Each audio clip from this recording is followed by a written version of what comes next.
संत मराठ्यांचा पोवाडा, शिवरायांचा पोवाडा म्हणजे सोलापूरमध्ये वाघांची संख्या वाढवण्याचा पोवाडा आहे. आणि ज्या वाघाने हा पोवाडा ठेवला आहे त्या वाघाला हा वाघ काय म्हणतोय? लढा यशाच्या निखार्ताचा, लढा यशाच्या निखार्ताचा.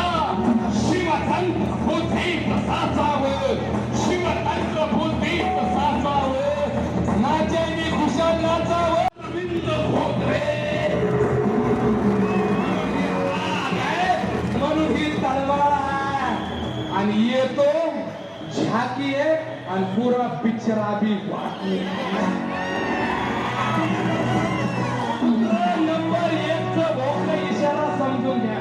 हे असं म्हणा. वर जायला कोणी सांगितलं? वर उभारायला सांगितलं का खाली? उतरा बरं सगळे खाली तुडून. मॅडम माझी लिंक तोडू नका. मॅडम मी 35-40 मिनिटं बोलतो, फक्त लिंक तोडू नका. मनोज पाटलावर पहिला पोवाडा याच पट्ट्याने दिला आणि महाराष्ट्रातील